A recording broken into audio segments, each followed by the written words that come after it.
It was 2009, towards the end of when we were finishing Dragon Age Origins, when myself, Matt Goldman, and Mike Layla started to get together on a weekly basis to talk about the directions we wanted to take the franchise, the things we wanted to explore if we had a chance to do so. We built a kind of a cartoon animatic of what we would like to be in the game if we were going to really pull out the stops and do whatever we wanted.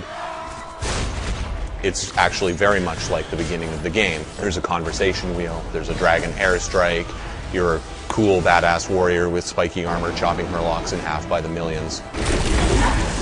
It was exciting. It was like, wow, man, can we actually pull that off? Can we feel like the party works together to demolish foes rather than having their disparate abilities? So brainstorming with the core leads on Dragon Age is pretty exhilarating. I really love to lead him astray with crazy ideas. Every time we would talk, I'd start talking about how every piece of our art would involve Ulrich von Hawk, the lycanthrope character of our game, howling and like tasting his own blood. Anyways, it kind of got out of control after a while, so I had to drop it. But it was pretty fun while it lasted.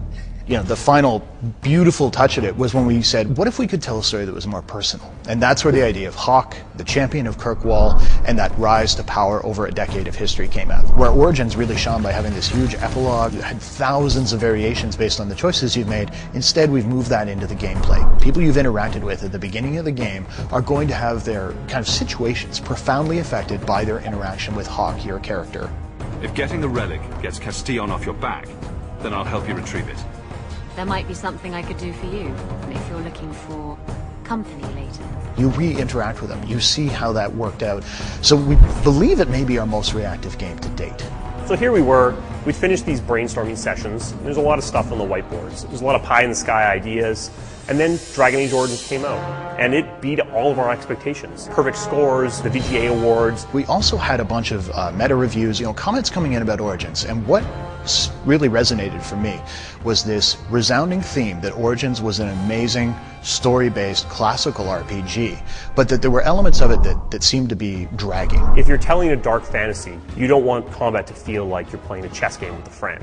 So that seemed to be the reviews. No one was really panning the game to me. It let you have this cool tactical experience, and obviously the story was intense, well loved. But the question for me was, is there any way that we could just take the RPG concepts, the very core tenets of it, and move it forward into a newer feel, something that would work as well on the consoles as it did on PC? We've really stuck to our vision. We've kept what was good about Origins and shaved off the edges and made something really unique. Matt wanted much more composed imagery, places that played up the character. I wanted combat that felt like it wasn't silently rolling dice behind the scenes, that felt like when I was pushing a button it was responding and my characters were responding accordingly. But because it looks faster, because it's got a character with a voice, because of this historical story we're going to do, it ran the risk of people saying, oh my god, that is so different, I'm not sure it's for me.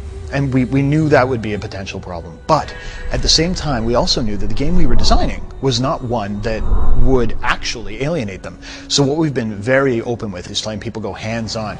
And the big thing we saw is that people, even people who loved Origins, people who came wearing armor from Origins, were playing the game and going, oh wow, I see what you did here. It's almost hard to communicate how much this game still feels like Origins, despite feeling completely different. We're trying to make a game that we would love to play. We have the best in the biz running their teams and working really hard together to make this thing come true. Even when Origins was nearing completion, we had already started thinking about Dragon Age 2. We'd already begun sharpening that axe. So the moment they took the blinders off and said, okay, go, we knew exactly what we were making, we knew the exact vision we were trying to bring to the player.